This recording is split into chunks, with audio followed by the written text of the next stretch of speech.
about 4 or 5 days ago, Cincy Shaves tagged me in one of his videos to do my 7 deadly sins of wet shaving.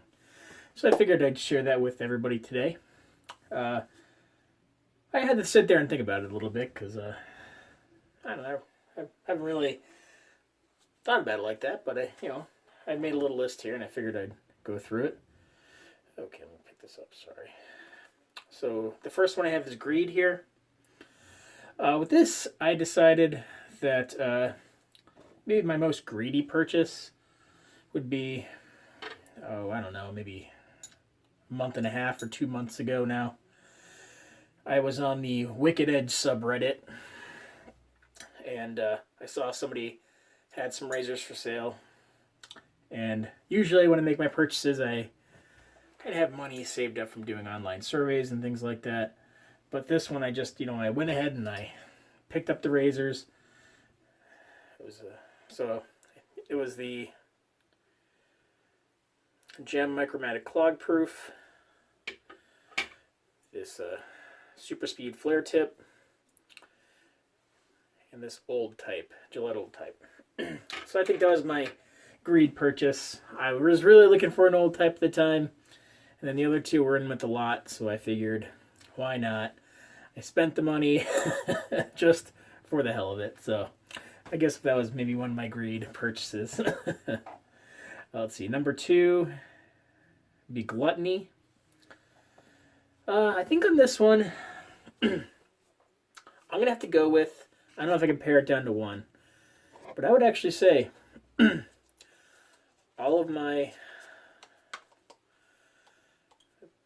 things I want to eat, I want to almost eat them. My Wild West Shaving Co. soaps. These, I just, Black Barth's Black Licorice and Cedarwood. Black Licorice is my favorite candy. So, oh man, I don't eat the soap. And then this Doc Holiday Mulled Apple Cider. Such a great scent. Again, oh God, it's just, you want to lick it, but don't do it. And Annie Oakley, even though it's it's more floral scent, but man, it's a great smell. I love it just sitting here sniffing it. So I'd say maybe those are my gluttony. I guess it's tough to say. I don't really have too many dessert soaps or anything like that. So I'd say those are the ones that I almost want to lick them or something like that. Then lust. So I guess what this is you desire something but you don't have it. So I'm going to go with a 1983 Black Beauty. It's the super adjustable razor because that's my birth year and I really want one. And I see, I don't know his name off of Facebook right now, but he has one and I asked him and he said he had to keep his eye out on eBay for a long time to find one.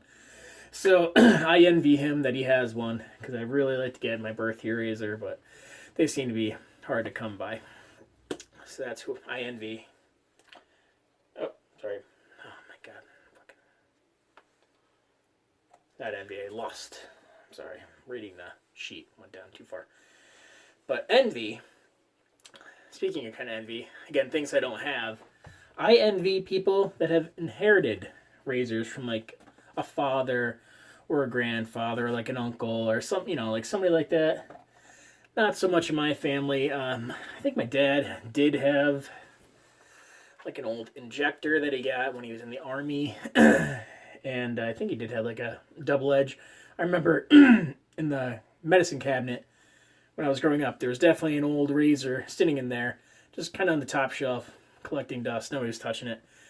And when I first got into this, it was one of the first things I did. I went to the medicine cabinet and looked. It was gone. He's like, oh yeah, it probably got tossed. So I was like, oh man, that really stinks. So I envy people that have a family member that handed down an heirloom to use that. My buddy Beersy, he has his great uncle's Gillette Slim adjustable. So again, that's just something cool. I think it's pretty awesome. So I envy people that have an heirloom like that to keep passing down. Then the number 5 is sloth, and this seems to be a running product with everybody. And it's not so much that I'm too lazy to use it. It's more just I kind of forget. It's right at the end of the shave, and it's going to be the alum stick. I just, the alum block. I did use it in my last video. Just I know if I remember, it's to get grip. Like if I know I'm going to have a slippery shave and stuff like that. But sometimes I have it out here and everything, and I just forget to, when I'm done before I put on the aftershave, knock up the head and stuff like that. It just totally slips my mind, and it doesn't get as used as often as it should. So I guess that would be my sloth 7 deadly, one of my deadly sins here. Number 6, wrath. As I'm taking that, I'm going to take that as a love-hate. And with that, I think it's, for me, one thing that stands out, I think it's going to be this Gillette Super Speed. I love the razor a lot. I like it's older. I think it was a 1961. It's in great shape. And I dig the history behind it, but I hate that it's so mild. I just, this is for if I'm going to use this, I better have 1 day worth of growth, because otherwise you're sitting here pawing at your face to get anything done. So, while I do like it, and I don't want to get rid of it, I just don't like using it as much, because I do like a more aggressive razor, personally. So I'd say that's my kind of wrath, love, hate of my list here. And number 7, pride. And thinking of this, the only thing I can really think of that I'm proud of, I guess I am proud of this YouTube channel. I don't have a ton of subscribers, and thank you to all who do subscribe. I definitely do appreciate that. But I guess maybe wet shaving, pride. I'm going to go with the Gillette old type. People have, I think Mark Hutchinson, Friendship Shaving, noted before, is asking, did this have any cracks in the handle? This does not have any cracks in it. And it's in pretty good shape. For its age. This is a 1921. So it's a real old razor, and it's in pretty dang good shape, no cracks. So I'd say I'm maybe proudest of this, because I was looking for a while, and not, if you're going to find a lot of these, a lot of them do have the cracks in these handles. I forget, I think Russell, Outlaw Shaver, had made a comment on maybe a Facebook post about how these handles were made or something along those lines. That's why they crack. But I would maybe say, just because this has no crack in the handle and it's in good shape, I'm most proud of. Okay, so that's my 7 deadly sins of wet shaving. Just a quick couple thoughts here. I'm not even, maybe, what am I, 8 months in? No, sorry. Yeah, maybe about 8 or 9 months into wet shaving. So, like I said, from my humble experiences, that's mine. I guess now the next part of this would be people are tagging, and boy, everybody's tagged already. So I know Man Shaves didn't even tag anybody. So, but I think I have a few that I can tag. So I'm gonna go with I don't think I saw the Northern Shaver, so I'm gonna tag him. I don't know if he watches this channel or not, so maybe relay that, everybody. And then I'm gonna go with,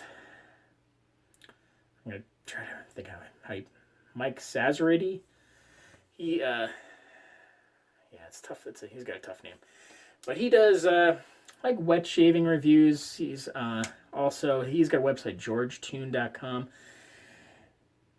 I like watching his channel. He puts out pretty frequent videos, but they're not too in depth. He doesn't do any shaving really on it that I see. But I like to see maybe what he thinks. What his 7 deadly sins are. And then the third, I'm gonna go with, I don't know if anybody's done this. I didn't see that he put one out, but Don Younger from Wet the Face. I'd like to see his 7 deadly sins wet shaving. So there's that. So that's my video today. I did want to say thank you all for watching. I definitely do appreciate that. And again, if you do watch my other videos, thank you for watching those as well. Please like and comment below. Subscribe if you haven't. And again, have a great night. Hope you have some great shaves.